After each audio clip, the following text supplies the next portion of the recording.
Hey guys, how's it going? If you don't know me, my name's John and I'm one of the photographers here at Cultivate. Recently, we did a survey on Facebook and asked what you guys might want some assistance with, whether it be exposure, composition, camera operation, so on and so forth. Exposure was one of the top answers that we got. So that's what we're going to be talking about today. Real quick before we get started, I think it's really important that we don't forget why we're here and why we're doing what we're doing. Why would we want to perfect our craft? And I think there's a couple of verses that explain that pretty well. First one being 1 Corinthians 10:31. So whether you eat or drink, whatever you do, do all for the glory of God. And 1 Peter 4:10. As each has received a gift, use it to serve one another as good stewards to God's varied grace. Just a little something to think about there. And with that, let's get started.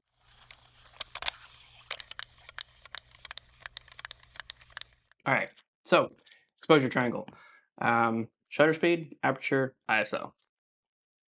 I'm going to go over these three somewhat briefly with a few examples here and there, and then I'm gonna work in how it's applicable and why you would do certain things in certain situations. I'm gonna go over the exposure triangle. Then I'm gonna go over how to use these three things, and I'm gonna go over how to use them in 4 different areas of the church, the 4 main areas that we'll be shooting in. So with that, we'll get started off with shutter speed. What is shutter speed? Shutter speed is quite literally what it sounds like, the speed of the shutter. Um, I know some of us may not be very familiar with cameras at all, and that is okay. That's why we're here. That's why we're learning. The shutter is the you know what? I think it's better if I just show you. Problem is I'm filming on my camera. Can't show you the camera with the. I got an idea. Hold on. But you don't want to see this, so.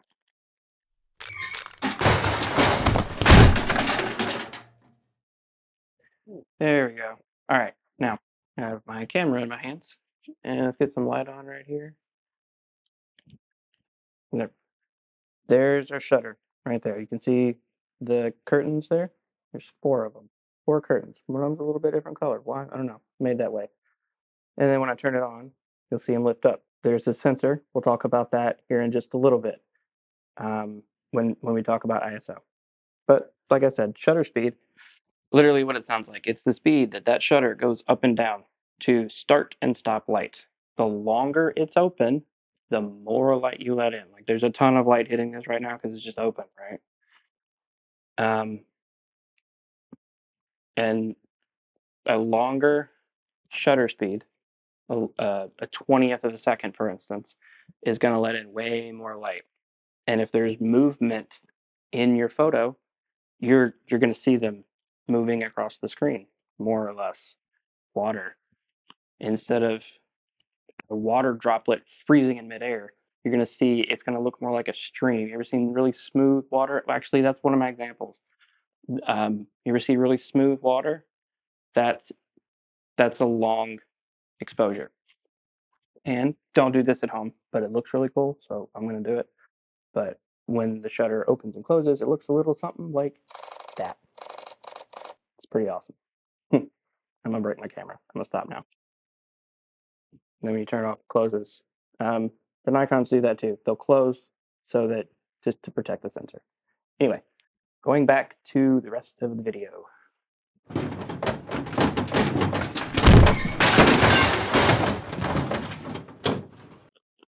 There we go. All right, we're back. Hopefully that was helpful. Um, tried to explain that as best I could. And then if you'll take a look right here, there's a couple of examples. We've got a photo here of some water, rocks, little creek here. This is a long exposure, so you can see my shutter speed here was open for 1/8 of a second. It's not really that long, but for a shutter, that's a pretty long exposure. You've got to be really steady. Somehow or another, I pulled this off handheld with a really tight camera strap, and I don't know. I got lucky. Anyway, um, but that's how you get this effect. If you're wondering, if you ever see like really smooth water, or see these are just drops of water, but it was open for my shutter was open for so long that yeah. Anyway, hopefully that makes a little bit more sense there. And then this one, same thing. You get this flowy water. This was a whole 2 seconds right here. And then this. Obviously there's motion in the photo, just on purpose. And this was a 20th of a second. And then some faster shutter speeds. This isn't a great picture, but it gets the point across. You can see I was at 1/1600th, and that's not even that high. I was at f4 because I was limited by my lens. And I bumped my ISO up here so that I could get my shutter speed up higher. I wish in this photo it had been a little bit higher than even this. But like I said, it didn't turn out great. It is what it is.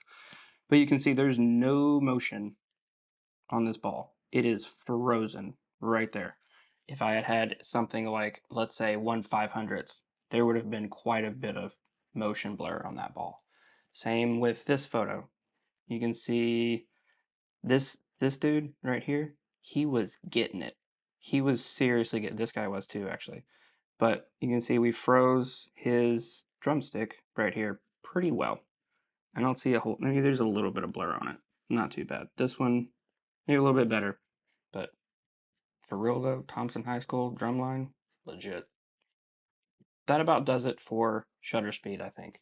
If you have additional questions about anything in this video, please feel free to leave a comment. Most of you probably have my phone number. Message me on Facebook. You reach out on the whatever. All right, next. Aperture. Aperture, or f-stop as most of you probably know it, is the same thing. When someone says one or the other, it's the same thing. The terminology here can be a little bit confusing. So a larger aperture, or a wide open aperture, is something like f1.8 or f2. A smaller aperture is a larger number. Um, so for instance, you could think about it like your pupil. When the light hits your eyes, your pupil gets smaller because you don't need to let in as much light. When there's not as much light, your pupils get bigger to let in more light so that you can see. You know what? Let's do it one more time. I got a lens that I can show you that will be perfect for this. Hold on.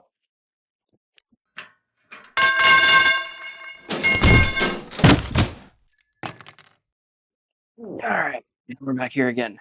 So I have a camera again with the lens on it this time. This is my trusty 50mm 1.8.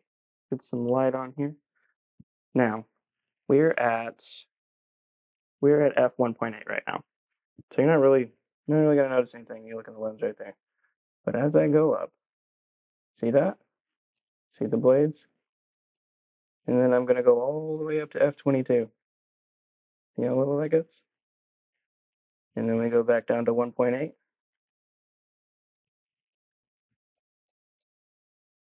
And you can't even see them anymore.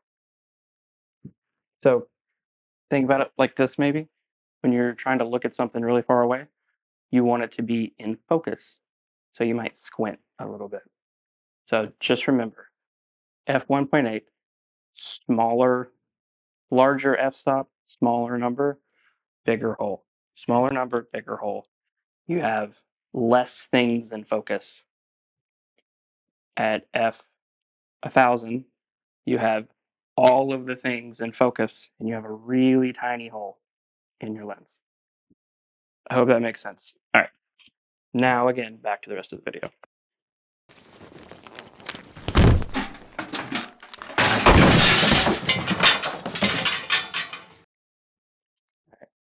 There we go. Oop, oop. We're stuck. We're stuck. Okay, we're good. We're back. All right. Hopefully that helped. That's the last time, I promise. last time. So yeah, hopefully that helped a little bit. If you've ever heard the term fast lens, it's referring to a like that 1.8 that you saw how big it opened up. Again, imagine that like your pupil. Like right now, I'm at 2.8 because that's what this lens will allow me to do. Um, at the church, you normally don't really need to be about outside of like 3.2 or 4. The only time you'd really need to bump that up is if you're shooting a group photo, which happens more often than you think, actually, but not that often. So our aperture is going to help us control our depth of field. Our Here, I'll show you what I mean by that.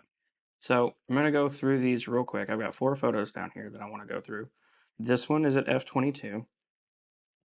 That one is at f1.8. And if you notice, the camera did not move. It was on a tripod sitting in the exact same place. So f22, f1.8. And now these two are at f4. See how I'm close up? And then I'm further away. Still at f4, same camera settings and everything. So let's start back with this one.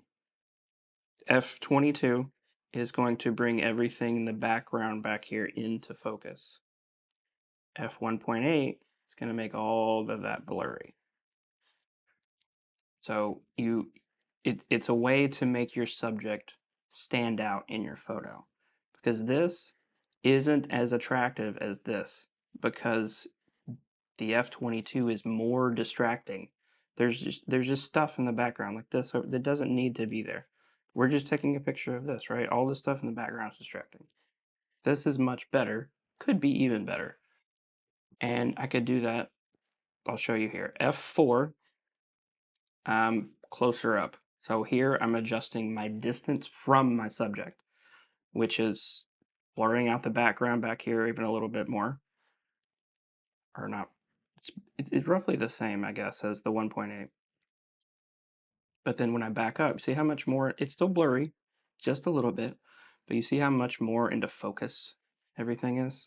So I could use this 1.8 in combination with my distance from my subject. So like here at 1.8, you may have been able to make out what this was, but it would have been a much better photo. Anyway, I hope that makes sense.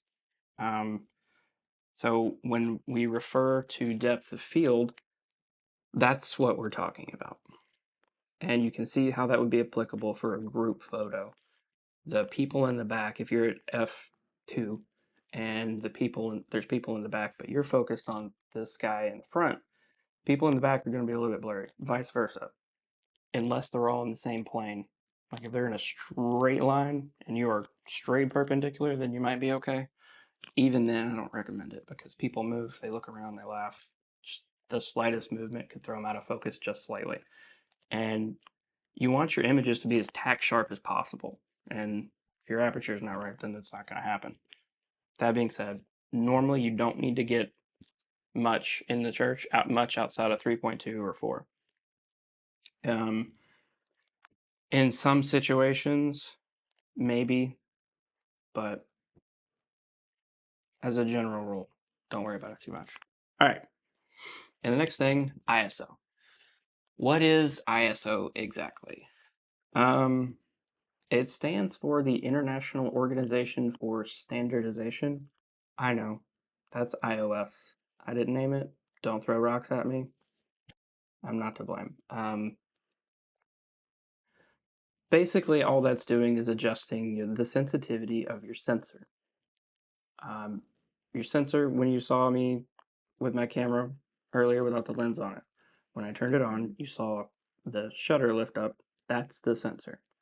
You're just adjusting how sensitive that is to the light, which is great because you can just turn that up and then all of a sudden your image is brighter. Problem is, when you start getting too high, you introduce noise into your photos, which sometimes is just necessary. Like it is what it is. It's gonna be noisy. You'd rather it be noisy and properly exposed, maybe mildly underexposed, mildly, like whatever, properly expose your photos. But you'd rather it be noisy and exposed properly than just way too dark to do anything with. So if you have to pick between one or the other, maybe just pick it's a noisy photo. It is what it is. All right, now exposure. How do we blend these things together and how do we make them applicable to us? I'm going to talk about something that I don't think I've ever really talked to anybody about before in the church anyway, and that's exposing for the highlights. Some of you might have heard me say before, expose for your subject. What I was referring to there was exposing for the subject on platform. Um, I should have worded it better because the subjects on the platform in the auditorium during worship or message photos for that matter are standing with a spotlight in their face. So the subject is the highlight 99% of the time.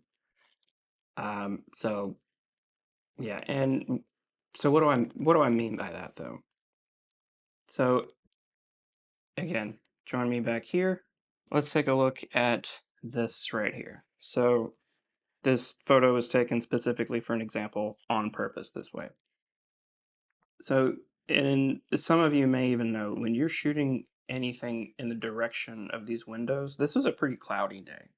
And this is obviously really exaggerated, but you can see right here in all of this white, there's no detail there. And I've actually pulled this down a little bit. So if I double click that, I'll go back to original. And so if I hold shift and double click exposure again, that's just what Lightroom thinks it needs to be. Maybe I would pull it down a little bit more. I don't know, but either way, it doesn't matter because the photo is completely unusable because of all of this. Like, look, I don't even know who that is. His face is completely just gone. Just, it's terrible.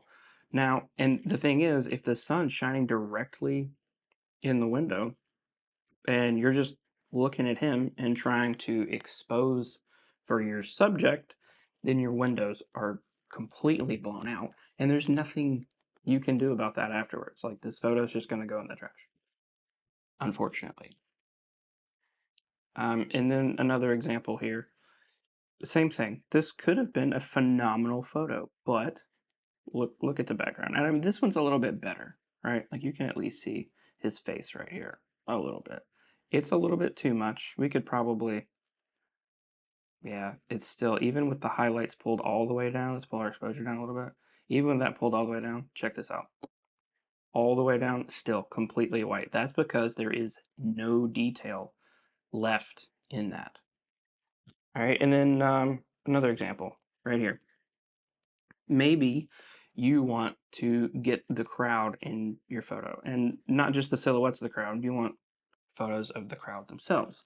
Well, there are ways to do that, but you have to be careful about your highlights. Right here, Sanchez is so bright. Like, this is completely blown out. As you can see here, that is not supposed to be white.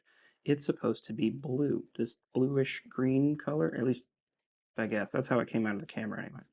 I wasn't there. But see how it's just your highlights are, it's gone. And there's not a whole lot you can do about it.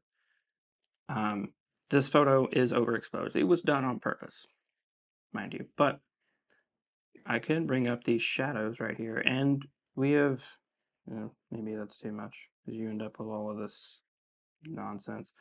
But we've successfully done possibly what we maybe set out to do, was get the crowd in the photo. But if you want to pull that off, just be very careful not to blow out your highlights in the back. This one, much better exposed. See, you can actually, yeah, that's pretty spot on. Now, like this one, where I could bring up the crowd a little bit, this one, sort of the inverse of your highlights being blown out. This is just plain black. There's nothing there. Nothing at all. That's what I mean by expose for the highlights. Sometimes you're just gonna have to strike that balance if it's a super bright sunny day and the sun's just shining in the front windows. Um, but it's in the lobby with those big windows, it's just gonna be that way. You can stand in one spot and face the windows, and your settings are one thing, and you can turn around 180 degrees, and your settings are completely different. That's You have to kind of be on your toes a little bit there. On the flip side, if you're outside, you have a little bit more freedom, unless it's raining. Then you don't have much freedom at all. Please don't get the camera soaking wet. We only have so many, and you can't just replace them. So don't do that. But you have a lot more freedom. Um, Now it's going to be brighter. Don't go raising your aperture to f18. Fun fact: if you have a little speck on your lens, like the one that I'm looking at on my lens right here, and it's kind of bugging me, if I'm being honest. Um, yeah, hold on 1 second. It is really bothering. All right, that's better. All right, where was I? Yeah, outside. Don't go raising your aperture to f18 because if you have a tiny little speck on your lens, that is going to show up in the sky very prominently. And if you have a bunch of tiny little specks, me or Casey are going to sit there for 20 minutes trying to blot out all of these specks. Or we're at the end of the day and we don't feel like dealing with it, and the photo gets trashed. We don't want that. Um, so you can just raise your shutter speed. Now, be careful when you walk back inside. You don't want your shutter speed to be at 1/1000th. So make sure you adjust your settings when you walk back into the lobby. In the lobby, we've already kind of talked about. Let's move into the kids' rooms. In the kids' rooms, all of them except the black room are pretty normal. You don't have too much to worry about. The lighting's usually not too bad. The black room, though, at certain times when they're singing and everything, it could be a little dark and tough to deal with, and completely oversaturated in purple or I don't know, blue, whatever color they pick that day. The one in Columbiana is even worse, I think. It's it gets pretty bad sometimes. The kind of shots that we're looking for in the kids' rooms is active shots, or if you see a little kid sitting on the floor looking adorable, a baby walking towards you that's really interested in the camera, take that opportunity. And now we move into the auditorium. So during worship, we need a wide shot. We always do a Facebook post of how many salvations we had, and she likes to use a wide shot of worship. Normally, and when I say wide shot, usually the best ones are from like the back left corner in the auditorium in Alabaster. Actually, same in Columbiana, but in Columbiana, you can also get over on the steps of the booth on that right side by that exit door there. Um, those are pretty good shots. And then I showed you those examples. You can expose for those highlights. All we're doing when we take a photo is literally capturing the light. You're capturing light at different brightnesses in different areas of what your sensor sees and at different wavelengths. I hope that helps you guys. If you, like I said earlier, if you have any questions or anything, just reach out, leave a comment, whatever the case is. And if you don't like this, if you would like us to deliver this information in another way, let us know that too. This is just something new we're trying. If it doesn't work, then it doesn't work. It is what it is. Anyway, God bless. Y'all have a great day.